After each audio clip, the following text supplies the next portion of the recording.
nosso programa de hoje. Eu queria dar boa noite aos nossos dois convidados aqui. Primeiro, o Marco Marchand, que é empresário, professor e acadêmico de ciências políticas. E também o professor e psicólogo, professor Alves, também é psicólogo e funcionário do DAER há 38 anos. Nós vamos começar conversando sobre a sustentabilidade, sobre o efeito estufa e depois alguns problemas que nós temos aqui pontuais em Pelotas a respeito do sistema fluvial, principalmente lá no nosso Recanto de Portugal, ali quem vai para o Laranjal, ali na Avenida Adolfo Fetter. Então, em primeiro lugar, eu queria dar boa noite e agradecer desde já a presença de vocês aqui nos estúdios da TVC Pelotas. Rogério Farias, Oluarbe Alves, telespectadores, senhoras e senhoras, respeitosamente, boa noite. É um prazer estar mais uma vez aqui contigo, Rogério, para nós esclarecer assuntos da sustentabilidade mundial e assuntos pontuais da nossa cidade, que é um tema bem interessante e bem bacana de discutir. Muito bem, o público gosta muito disso. Professor, boa noite. Boa noite, Rogério. Queria dar boa noite ao público, agradecer o convite também de estar aqui com vocês e estamos preparados para algumas perguntas aqui, se houver. Claro, com certeza. Sustentabilidade, esse assunto está como a gente pode dizer popularmente para o público entender, está na boca do povo, né? Todo mundo fala muito, mas muitos não sabem tanto o que acontece. Fala um pouquinho aí sobre o que é a sustentabilidade para o nosso telespectador entender realmente o que significa essa palavra. Sustentabilidade, Rogério, até para uma pessoa mais leiga, quando vê falar em sustentabilidade, ela logo imagina a floresta, as águas, também são, mas isso seria uma parte ambiental. A sustentabilidade é quando pega a parte econômica, a parte cultural, então pega essa parte, acaba juntando todos os fatores para que a gente tenha realmente uma sustentabilidade. É quando a coisa começa a girar em harmonia. E essa parte de sustentabilidade ela está bem alta porque está vendo esses efeitos estufa, no caso, né, os gases que traz isso aí, e é uma coisa que vem aterrorizando o ser humano praticamente, é os nossos rios poluídos, enfim, em todas as esferas a sustentabilidade está presente, e a destruição ela está andando muito rápido na frente dos nossos olhos, nossos afluentes. Então é uma coisa que tem que ser tomada emergências, tem que haver emergências, temos que ser mais pragmáticos nas nossas ações quando falamos de sustentabilidade. Sim, vamos dizer assim, isso aí tem muita ligação também com o crescimento demográfico, eu acho. Eu acho que com o nível de populacional de todas as cidades e os gestores, vamos dizer assim, não projetam uma cidade para essa quantidade de gente. Isso também influencia também, né, na sustentabilidade diretamente, né? Com certeza. Inclusive o protocolo de Kyoto, que começou em 1988, depois ele foi ficando mais forte em 97, em 2005 que ele afirmou mais, que é onde começou com 55 países que, por acaso, eles produziam 55% dos gases CO2, que seria o principal gás do efeito estufa, que vem do nosso carvão mineral e dos escapamentos, veículos também, né? E os dois maiores poluentes estavam entre a China e a Índia, que produziam 45%, né, desse efeito todo, dessa poluição. Hoje, por exemplo, falando em nível mundial, se produz 27 bilhões de tonelada de gases que produz o efeito estufa, que é aquele efeito que os raios entram, né? Quando ele bate na camada de ozônio, que teriam que voltar, acabam não voltando, aquecendo mais o sistema global, e aí vem essas mudanças climáticas que são avassaladoras, como a gente está notando, lagoa, nos rios, vendavais, enfim, ela é uma coisa que aumentar 1 grau, 2 graus, isso aí em termos de Terra, de planeta, é uma coisa assustadora. É uma coisa que traz efeitos, enchentes, enfim, mexe com todo o sistema, e a gente está vendo cada vez que vem o vendaval, as coisas estão cada vez mais fortes em relação à natureza. Seria a natureza dando a resposta a esse tratamento que temos dados à natureza, né? Sim. Inclusive a nossa parte de mobilidade urbana. Hoje em dia as pessoas se locomovem muito independente, até por não termos uma qualidade de transporte. Onde se tem qualidade de transportes, meu amigo psicólogo Aluarbe, a gente debate bastante sobre isso aí. Lógico que não vai ter 100% das pessoas usando aquele transporte, mas a maioria vai usar. E esse transporte individual, quando nós temos ruas que não são bem projetadas, então acaba os carros parando na sinaleira também gerando CO2 e monóxido de carbono também, assim como óxido de nitrogênio e vários gases que por efeito estufa é um prato cheio. Sim. Então isso aí acaba gerando um grande problema, né? Então, em cima desse protocolo de Kyoto, hoje tem 186 países, já existem programas que aqueles municípios que tiverem um bom programa para reduzir o gás de efeito estufa, vem dinheiro do Banco Mundial a fundo perdido, que não tem que retornar mais o pagamento. Por quê? Eu vou dar um exemplo. Se em Pelotas nós fizermos um bom projeto para reduzir o efeito estufa, como elevadas, por exemplo, nas principais avenidas, principais vias, onde os carros não vão ter que parar e ficarem em congestionamento, esses projetos todos, como essa parte de tratamento de esgoto também, que seria um efeito patogênico, né? Todo aquele efeito que nos traz uma doença ou que venha causar uma doença, né? Se formos fazer o tratamento dos nossos afluentes, do nosso esgoto, né? Então isso aí também tem como se buscar um recurso a fundo perdido. Para isso a gente tem que ter projetos bem feitos e bem argumentados. Sim. Professor, a gente está vendo que as mudanças climáticas são muito fortes mesmo, como o Marco falou. De uns anos para cá, a gente nota que as nossas estações, né, não são bem definidas como eram alguns anos atrás. Isso também procede no pensamento do professor? Com certeza.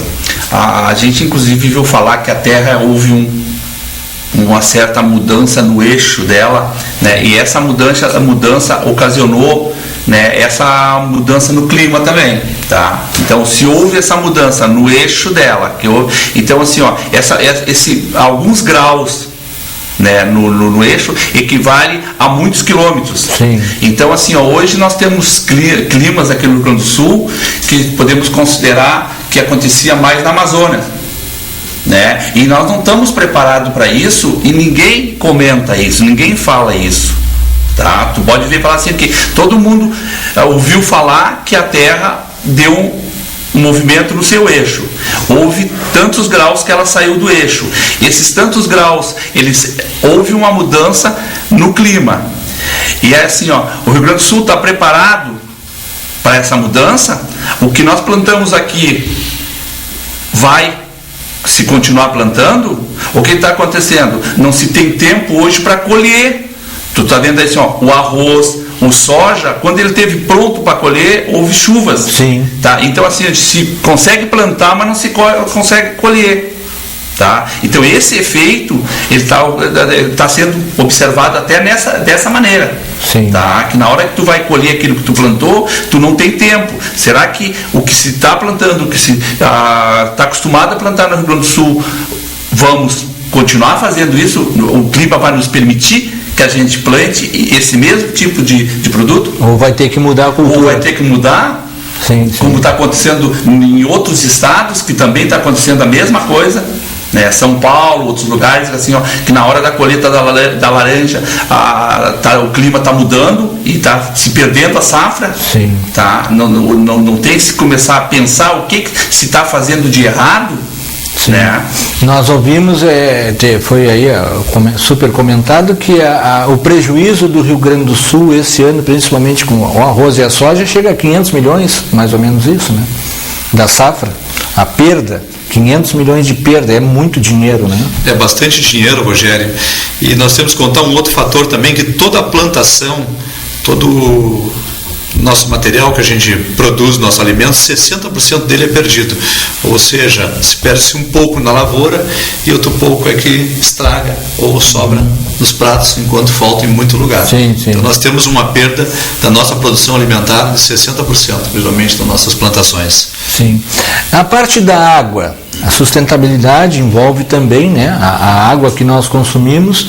Agora nós estamos aqui na cidade caminhando para o pagamento da água sob o consumo, que já deu uma polêmica horrorosa na cidade em função da cobrança indevida que fizeram aí, porque o SANEP admitiu que fez o cálculo foi mal feito, né? Mas vocês acham que o pessoal hoje está preparado para economizar água? Porque eu vejo que não são todas as pessoas que têm conhecimento do nível de importância que a água tem para nós, né? Então a gente lê muito sobre isso. É um bem público, mas é um bem finito, todo mundo fala. Eu conversei uma vez aqui, vocês devem conhecer, e deu uma aula sobre isso, o professor Neif Satyalan. Sim, Neif Olavo Satyalan. Neif Olavo Satyalan, um abraço para o professor Neif. Grande abraço, professor Então, ele é uma pessoa super experiente, sabe? Então eu fui numa palestra, ele deu uma aula sobre isso, e muitas pessoas ouviram coisas naquela palestra que nunca imaginaram ouvir, inclusive eu, né? E a água hoje, também o pessoal tem dificuldade em aprender a economizar esse bem que nós temos, né? A água nós temos que valorizar cada vez mais, Rogério, e saber que essas fiscalizações ambientais, elas têm que aumentarem. Nós temos que ser mais pragmáticos para trabalhar mais em cima disso aí. Para o telespectador ter uma noção, 1 litro de óleo de motor que eu largar hoje na natureza aqui, ela vai me poluir uns 2 km de lençol freático. Isso é uma água que está lá embaixo que não pode, né? Depois nós temos as nossas águas, nossos afluentes, como a gente já conversou aqui da outra vez, todo o nosso esgoto local, a maioria é despejado nos nossos afluentes. Sim. Aí imagina, no anos que nós estamos, eu como sou defensor da sustentabilidade, sou presidente da sustentabilidade de todo o sul do Rio Grande do Sul, através do PEN, então a gente luta e sempre debate em cima dos nossos afluentes. É uma coisa inadmissível nos dias de hoje tu jogar esgoto dentro dos nossos afluentes. Isso é uma coisa que tem que ser combatido veemente.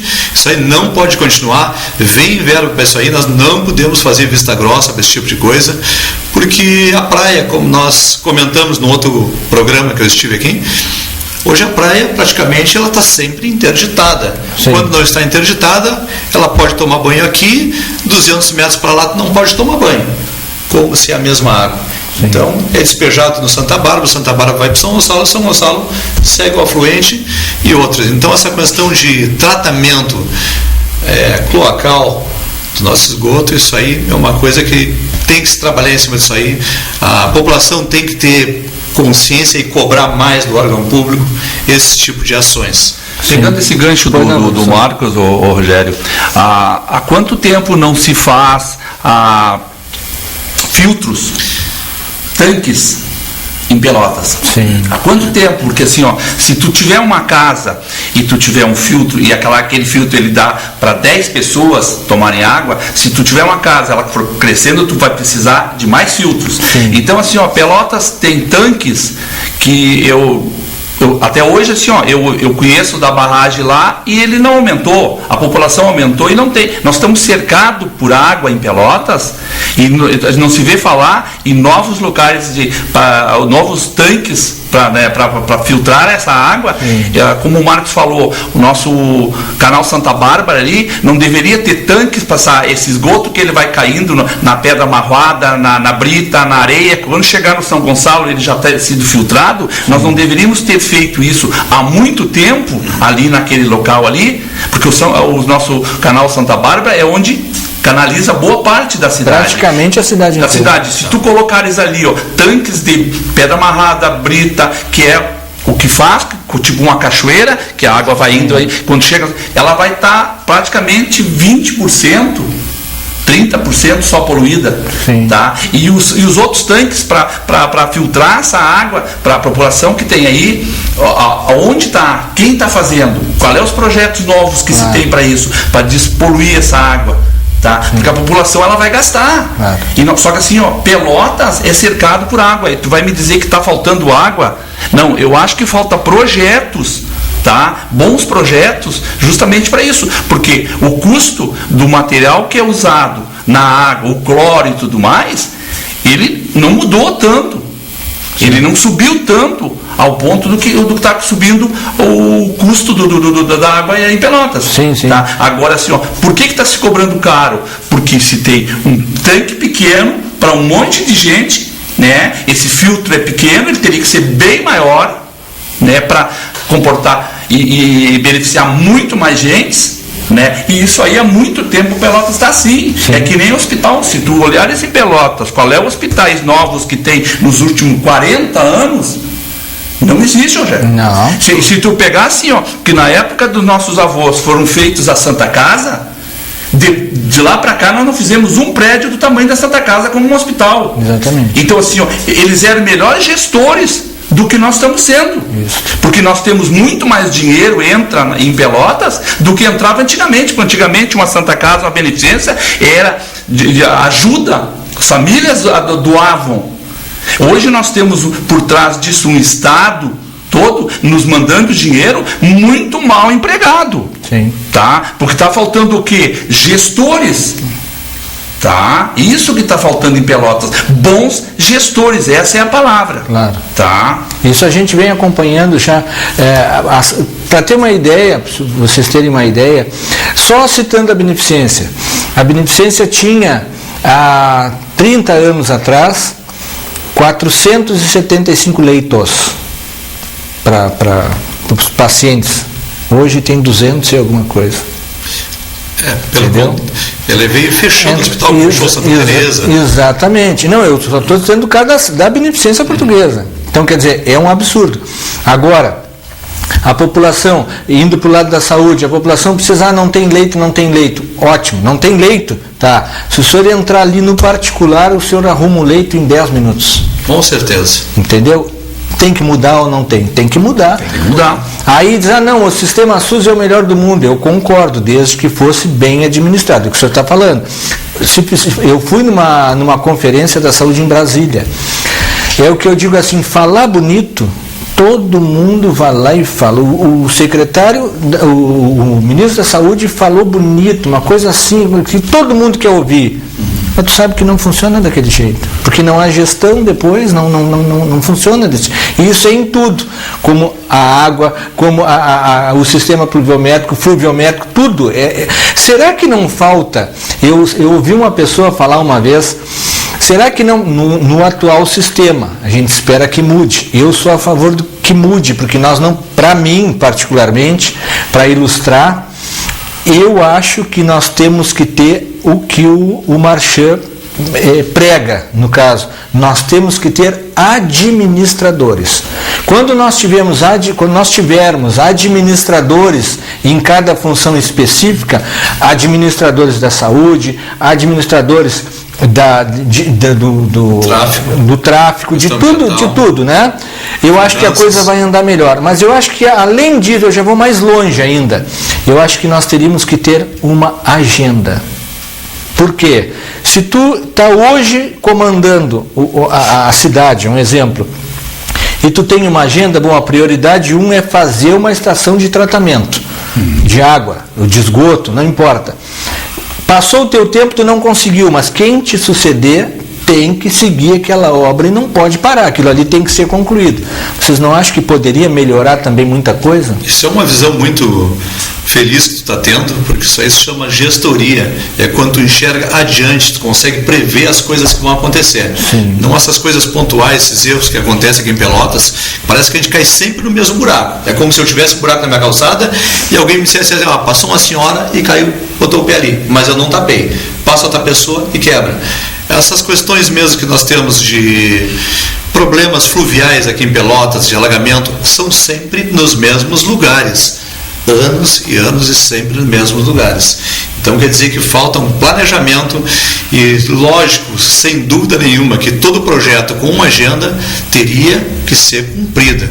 Aquilo ali foi aprovado, a população achou que aquilo é o certo, ele foi planejado por uma engenharia, Por que eu defendo que em qualquer esfera tem que existir o planejamento? Já existe a engenharia. Pelotas, por exemplo, vamos falar do nosso chão aqui que nós precisamos. Sim, claro. Nós temos a supremacia do ensino. Corpo docente de primeira, alunos expressivos, pessoas inteligentes. Por que na hora de uma administração tu não usa esses planejadores, essas pessoas inteligentes? É por causa do comprometimento, isso aí não pode. Eu acredito, falo aqui como um simples cidadão pelotense, não posso, apesar de eu ser pré-candidato à Prefeitura de Pelotas, hoje eu me expresso aqui como um simples cidadão pelotense. Eu vejo que Pelotas tem que ser administrado por engenharias, mesas de engenharias e com planejamento. Sim. Ninguém melhor para cuidar de finanças do que economistas. Precisaria de um grupo de economistas. Quem melhor para cuidar do nosso tráfego do que engenharia de tráfego? Olha, o cara estudou largura de rua, por onde passa, quantos carros vai, aonde que deságua, elevadas, enfim, é todo um estudo. Não se aproveita esses talentos. Eu acho que acredito que o município ele tem que ser governado como uma empresa, como uma grande empresa organizada. Sim. Onde não há espaço para tu dar ênfase a questões partidárias.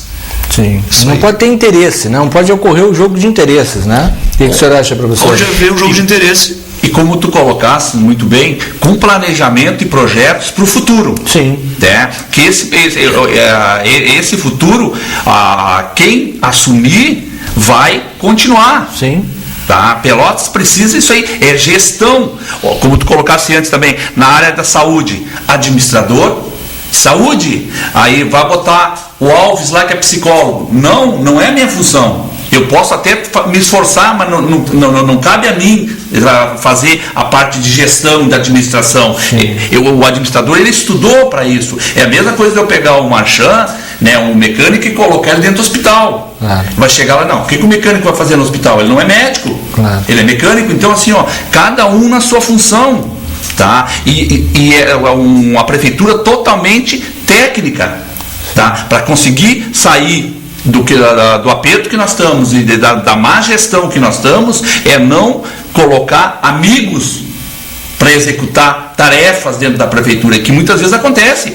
Tá? O cara se compromete e aí coloca lá o primo, o irmão ou o amigo que não tem nada a ver. O cara é professor de educação física e eu coloco o cara lá no tráfico.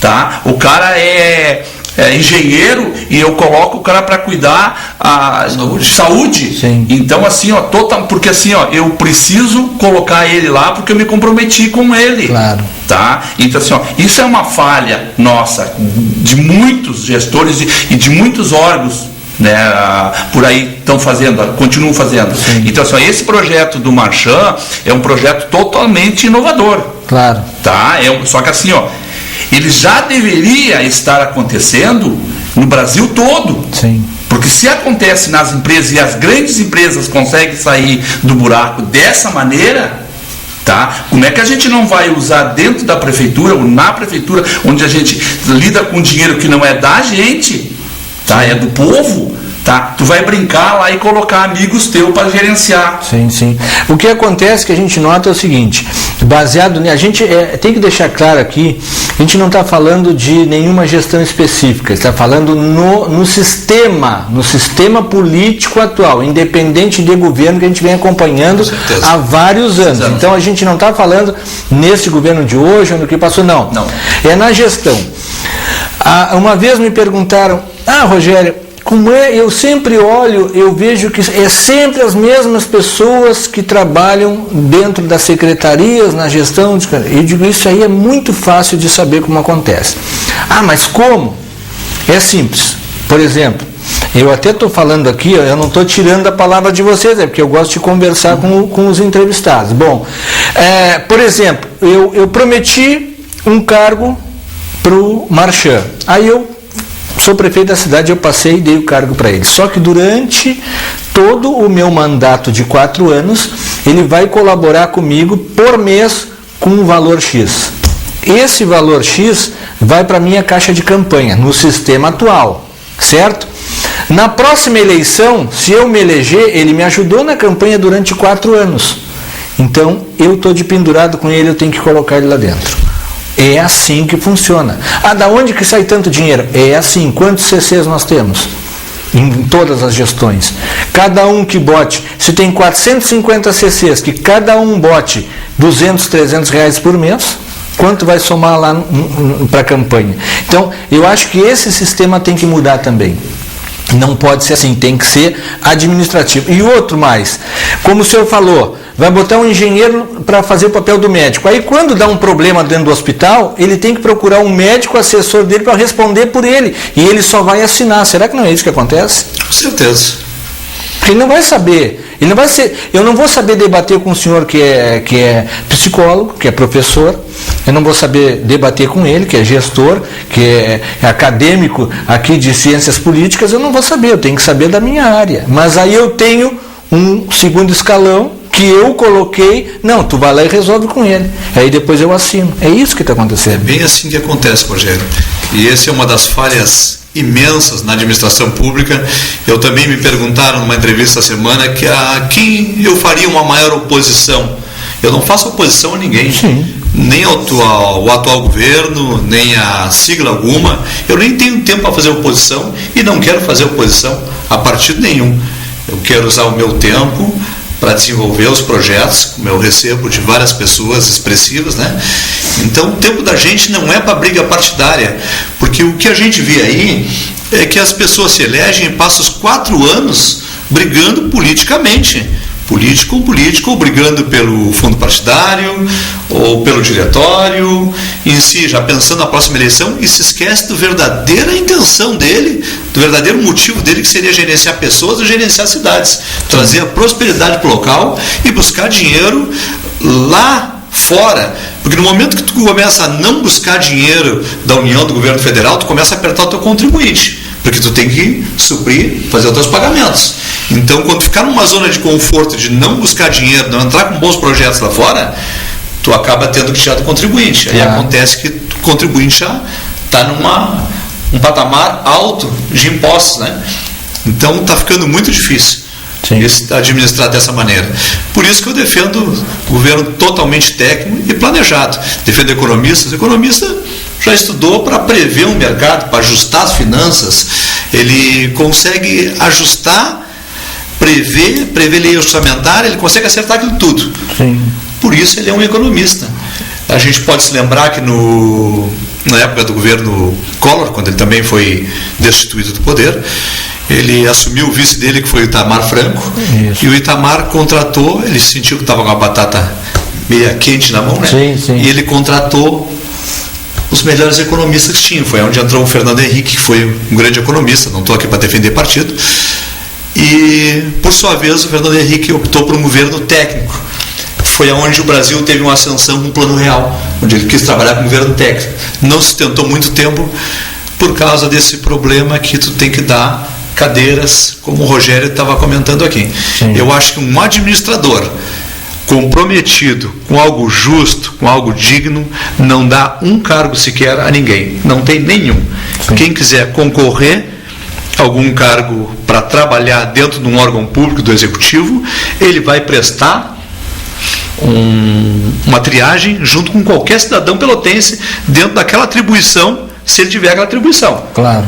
Se ele passar, ele vai poder bater no peito deles e dizer, olha, eu estou aqui dentro do sistema público a gerenciar por merecimento. Sim. Professor, o senhor a população está muito desacreditada no próprio sistema atual. Fala muito mal dos políticos, né, do gestor público, do político, que o político ganha muito e que ganha isso. O senhor não acha que se acontecesse alguma coisa disso, uma gestão, como o senhor falou, com pessoas capacitadas em cada área, mesmo que ganhassem até mais do que ganham hoje, a população não ia deixar de reclamar e ainda ia aplaudir porque a coisa ia estar funcionando?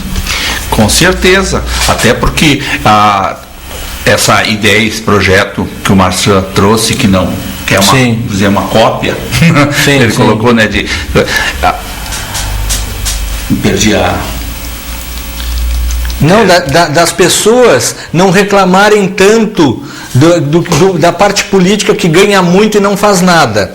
Se as pessoas que estão nas funções desempenhassem suas funções e gerissem bem o dinheiro público, eu acho que a população ia ficar contente com o que estava acontecendo e não ia nem reclamar, nem pensar de quanto ganhava um político. Perfeito, porque assim, eu, como psicólogo, eu estaria fazendo trabalho de psicólogo, que é a minha função. Sim. O Marcos, como mecânico, faria a parte dele, tá? Como radialista, faria a tua parte. Então, assim, tem gente que não tem uma função específica, ou não tem uma escolaridade e não tem capacidade de estar ali e está recebendo muitas vezes 10 mil, 8 mil, 6 mil, e aí o cara diz, é aquela pessoa que tem lá, ela não tem capacidade de estar naquela função, ela não está exercendo essa gestão direito e está recebendo muito mais, né, do que pessoas, às vezes um estagiário que ele tem um doutorado, ele tem um mestrado e está lá fazendo um trabalho recebendo 1.000, 2.000 reais. Então assim,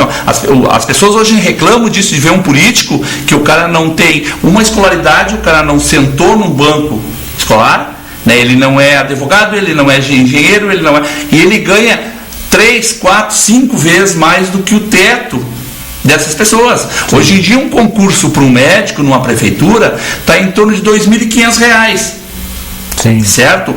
Um profissional lá do cafezinho em Brasília, pelo que eu vejo falar, ganha R$10.000. Exatamente. Eu acho que tem alguma coisa até errado. Sim, sim. É quase como a gente costuma dizer assim, que um jogador de futebol ganha R$100.000, enquanto um médico que trabalha com a saúde, que cuida, que está ali na urgência e emergência, que estão na frente, estão ganhando R$2.500. Sim. Eu acho que aí é uma injustiça, e a população, ela enxerga isso e ela sabe quanto é que vale o serviço, porque ela tá na rua, ela está trabalhando, ela está recebendo o salário mínimo, tá? Então assim, se ela está vendo um gestor fazer um bom trabalho, ela não vai reclamar. Ela vai estar sabendo que aquela pessoa tem capacidade, né? Então ela vai esperar para ver o resultado. Sim. Tá? E vai ver que tem a boa fé. Quem está ali não é um amigo, né? É um profissional, e o cara passou num concurso para conseguir estar ali. Sim. Tá? Que é um dos projetos do Marchand. Isso aí eu acho. Sabe que tem países no mundo que o salário mais alto não pode ser, não pode ultrapassar 10 vezes o salário mais baixo. Uhum. Então o salário mais alto que tiver não pode ser 10 vezes maior que o salário mais baixo. Então, né, vai aí a país de primeiro mundo, né? Mas então, no Brasil, Rogério, está, só para pegar esse raciocínio, segundo a nossa Constituição promulgada de 1988, salários, embora juntos, eu posso juntar da União, do Estado ou do município, não pode ultrapassar R$33.000. Esse seria o teto máximo. Sim. Só que tem pessoas do judiciário, desembargadores, que ganham R$180 mil, R$150 mil. Isso aí tem bastante. Uhum. Então por que a coisa já não começa por ali? Eu não sou contra a pessoa ganhar bem, mas muitos magistrados que ganham 35, 40, 50 e ainda recebem 4 mil de auxílio moradia, tendo casa para morar e morando na cidade. Sim. E ele não se constrange de pegar aquele auxílio moradia. Poxa, se uma pessoa que ganha R$40 mil ainda recebe R$4 mil de auxílio moradia, o que eu tenho que dar então para a pessoa que recebe R$1.000, R$800? Exatamente. Quanto eu vou ter que dar para ela então? Então eu vou ter que dar uns 20, 30 mil para ela de auxílio moradia. Então já começa a coisa errada por aí. A coisa não está trabalhando certo como tem que trabalhar. O povo está tomando consciência disso aí. A população está tendo uma atitude reacionária. Reacionário, que ele não quer mais nem ver falar em político. Exatamente. E na política ele está desacreditado de todo mundo. Isso é uma ação reacionária. E eu não posso tirar razão. Eu encontro bastante pessoas assim que não querem nem ver falar em política. Sim, sim. E não podemos tirar a razão dele, né? Porque é uma decepção em cima da outra. Até porque, para te eleger, tu vais ter que dividir cargos. E aí, quando pega uma pessoa que não aceita dividir cargo com ninguém, eles acham que, quando tu não quer dar cargo para ninguém para te eleger, eles acham uma coisa extraordinária. Eu não vejo nada de extraordinário nisso aí.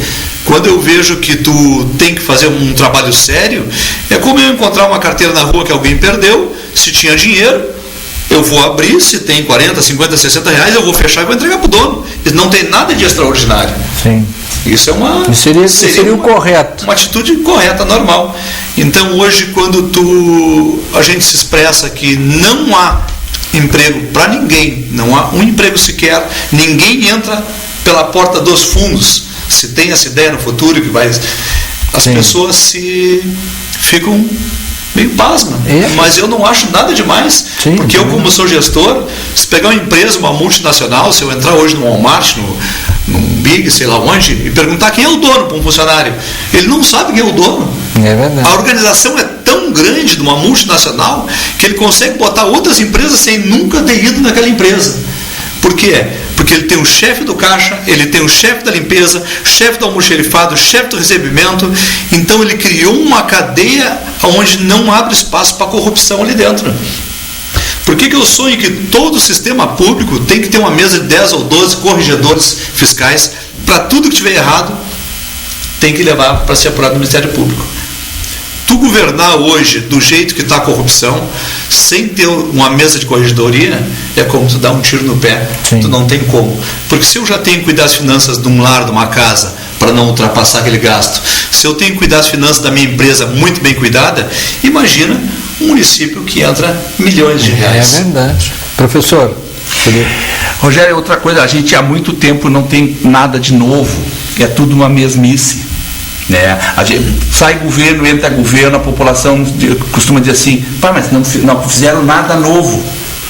Né? Tu vê assim na cidade, a gestão da cidade, é tapa-buraco, de vez em quando a sinalização, troca de lâmpada.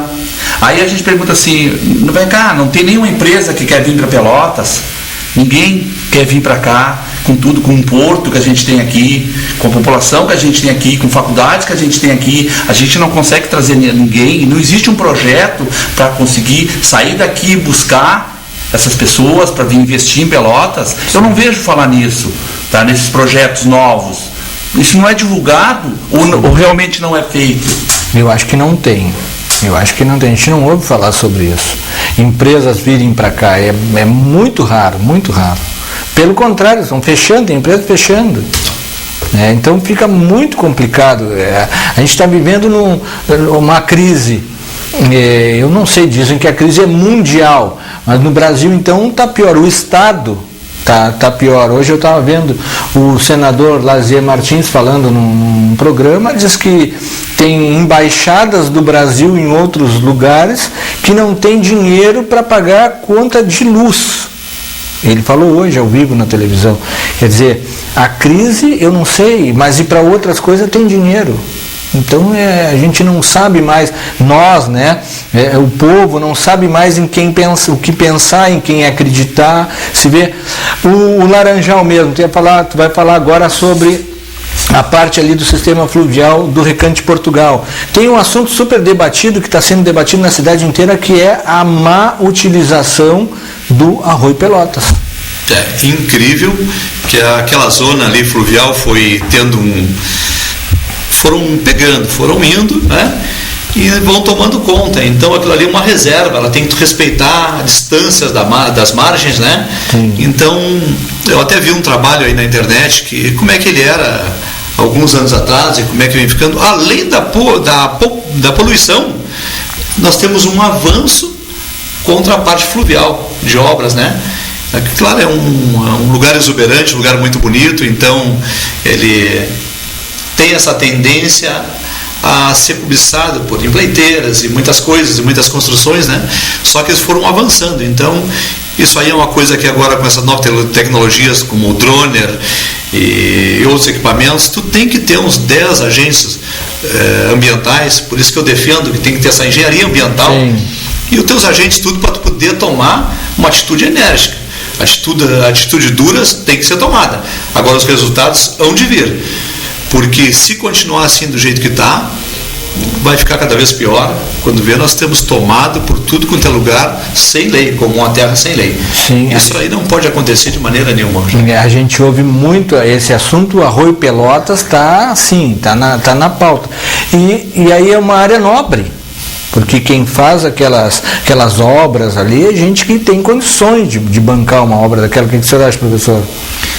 Rogério, uma das coisas que eu vinha conversando também com o Marcos mora ali, eles estão colocando agora ali naquela região ali, não sei se tu sabe, encanamentos. Sim. Tá? E aí nós estávamos conversando sobre, foi feita uma topografia fluvial, sim. Foi feito estudo geográfico da região, existe um mapa das águas ali, nível desse encanamento, ou está sendo colocado ao olho, como a gente costuma dizer?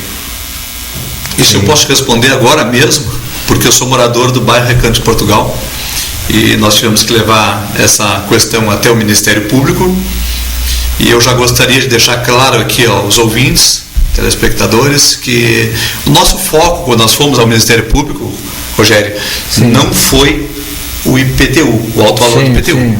Até porque se eu falar que eu quero saneamento básico, a parte fluvial, porque se paga o IPTU alto, eu estou tirando a legitimidade do direito dos meus irmãos que moram no bairro, que pagam menos IPTU, de receberem também. E na verdade isso é um direito de todos iguais, não é um direito mais do Laranjal ou mais do Recanto de Portugal ou mais do bairro na periferia. Sim. O direito é todo igual.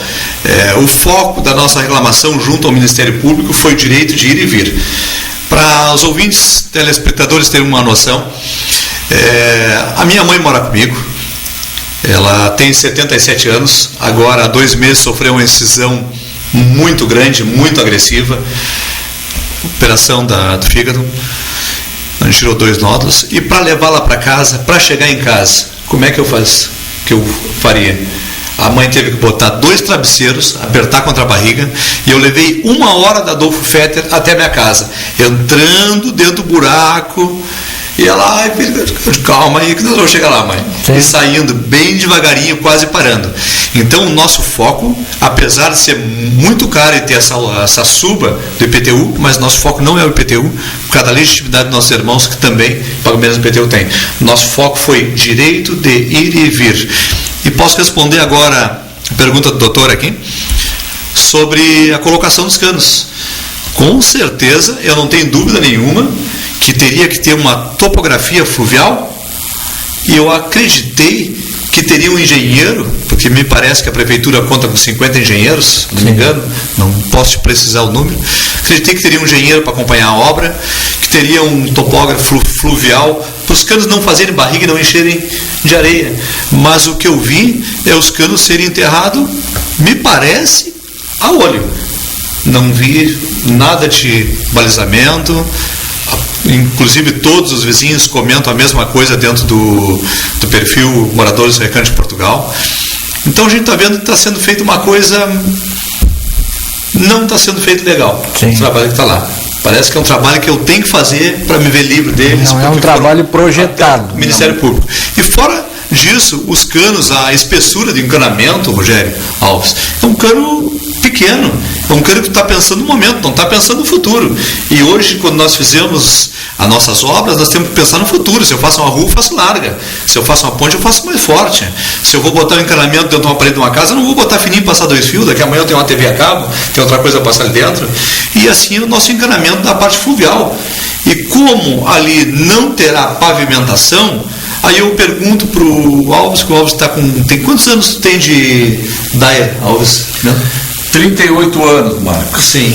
Em estradas. Aí eu te pergunto, como não tem a pavimentação, há risco de correr terra, areia, como o lugar é arenoso, para dentro dos bueiros? E se o cano tiver barriga, se não foi colocado nivelado? Porque quando bate a queda de nível, tu sabe que ele vai fazer, às vezes ele faz uma volta, passa na tua esquina de novo para depois ir para lá. Sim. Existe um topógrafo fluvial, vai botar as balizas e vai fazer toda a queda de nível para fazer todo o trajeto da água. Porque às vezes ela vai lá no fundo da tua rua, volta pela outra, passa na esquina da tua casa. Então, existe o técnico para isso aí.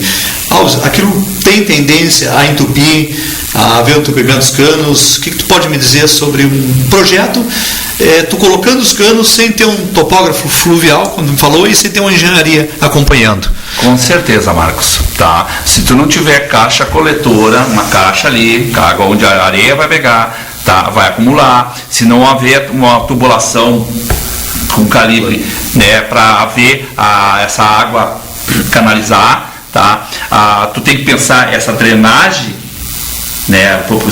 Se alaga, ela tem que ser um cano, né, um calibre bem grosso ali para não dar problema, né? Tu tens que ver assim, caixa de quebra de velocidade, se tem algum declínio, se faz caixa para a velocidade da água não ser tanto, né, e não levar areia para dentro dos canos, como o Marcos colocou. Se não tiver no nível, é claro que vai entupir, mesmo com essa caixa coletora de areia, ela vai entupir os canos, tá? E se tu já tens um cano que ele é estreito, tá? Vai haver mais fácil esse entupimento, tá? E daqui a pouco tu não tem como tu limpar esse encanamento, tá? Se tu não verificar o nível, daqui a pouco tá colocando água do arroio, da lagoa, ou para dentro de um pátio onde ele não tinha água antes. Então assim, tudo isso, o projeto tem que ser levado em conta, tá? Os técnicos têm que estar ali, né? Essa pessoa que conhece da topografia e da parte da carta de fluvial da região tem que estar ali dizendo, aqui chove mais, ali alaga mais, tudo isso tem que ter um técnico ali, tá? E pelo que o Marcos coloca, não se está vendo isso aí. Claro. O projeto está sendo feito meio ou muito sem assistência ali. Sim. Tem uma fiscalização. Sim, vamos cavar e colocar o cano e seja o que Deus quiser. Vamos ver até quando vai. Mais ou menos por aí. O que todos nós, moradores do Rio Grande de Portugal, estamos presenciando é a máquina abrindo o cano e eles vêm colocando. Sim. Não se vê um alinhamento, uma topografia, e é um trabalho, posso dizer, simples, Rogério. Sim. É um trabalho básico. Olha, se eu vou fazer uma casa, eu não tenho que alinhar um alicerce. Tudo que vai se fazer, existe um alinhamento. Projeto. Então agora, para botar um encanamento numa rua, me parece que são encanamentos, está sendo colocado esse trabalho só para desmanchar daqui a alguns meses, abrir toda a rua de novo e causar grandes transtornos. É complicado. Professor Alves e o Marco Marchand, lá nós temos 2 minutos, 1 hora passa muito rápido, a gente tinha muito mais para conversar aqui, mas não vai faltar oportunidade. Professor, eu queria agradecer a sua presença aqui na TVC Pelotas. Não, eu queria agradecer, tá? Porque foi uma surpresa, né? O Marcos me convidou, eu não estou acostumado a vir, né, a conversar, então assim, é a minha estreia hoje, tá? E gostei, tá? Espero ser convidado para outro. Com certeza, tá? Com certeza. Tá? E Deus parabéns para você pelo seu programa. Muito obrigado. Marco Marchand.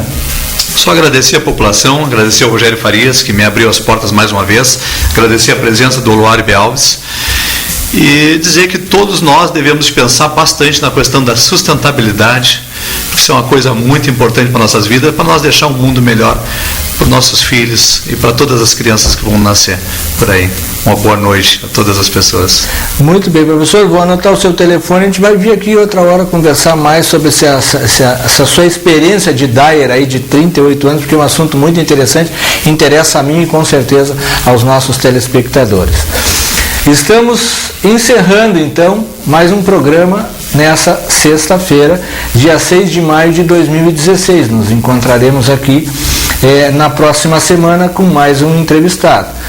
Desejamos a todos um ótimo final de semana, um Dia das Mães repleto de alegrias, em família, com as suas mães, no caso, né? E uma semana melhor ainda, e com muita saúde, até a próxima sexta-feira. Uma boa noite a todos e até lá.